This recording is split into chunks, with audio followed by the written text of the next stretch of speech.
I do remember the first piece I ever choreographed. I remember it very well, actually. I was 3. I made up a dance to a song called Round and Round in My Little Red Wagon.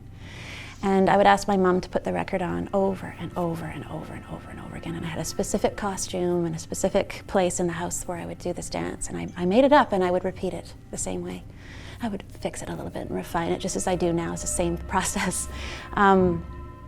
And I wouldn't have known at the time that what I was doing was called choreography. I think one of my most profound experiences, though, as a dance artist was when I was probably 13 or 14 years old, and my teacher in the ballet studio where I grew up gave me the keys to the studio. And I was able to go there by myself for the first time and be in a studio alone and creating something. And I remember this intense joy, like this intense joy coming into my body and into my brain, and feeling completely illuminated. Was it a conscious choice to become a dancer and a choreographer? Not really. It was more of an evolution and sort of a natural progression through my life. I guess my own best experiences as a performer have been those moments where I've forgotten everything else. I've forgotten myself. I've left my ego behind. I've left my fear behind, my doubt. And I've just been completely present and connected. I think if you're not feeling a certain degree of doubt or terror, then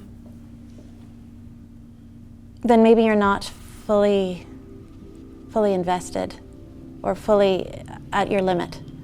And for me, I try to work with big ideas. I try to work with things that I cannot understand or that cannot be understood. I try to work with the unimaginable. And because I'm reaching far into things that I don't necessarily have the capacity to hold, then that's the state that I need to be in when I'm working with it. The state of being at my limit, the limit of what I can manage. Then it feels like there's this kind of vital tension, this engine that kind of keeps me like I can go. I can just go. I can make, respond, dig. That seems to be it's not a comfortable place to be. It's not comfortable.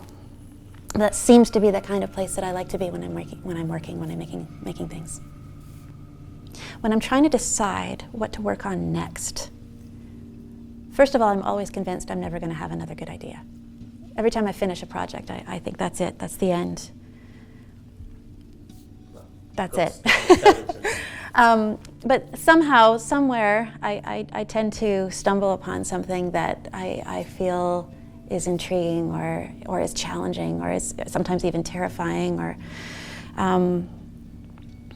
feel a little pulse of life around it. So I've been asking myself this question a lot.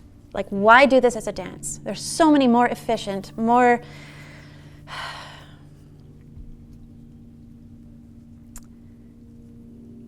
succinct ways, I guess. No, it's not right. It's not the right way to say it either. When I try to deliver a passage of dance, it's specifically because I'm trying to get at something that maybe cannot be expressed in words, and maybe needs to bypass verbal language in order to resonate. It's surrounding myself with people that I can trust and who understand what the ideals are of what we're doing, and we can all align in our task of trying to make something together. So I'm never alone in this. It's one of the most beautiful parts of what I do. And it's one of my favorite parts is that human connection I have with the other artists that I work with. And that is one of the things that keeps me going through the doubt and through the terror of being a creator, is knowing that I can lean on them. To be human is to be creative, to make things. And I think humans and human creativity is a kind of link between what we know and what we don't know. And without that, then what are we?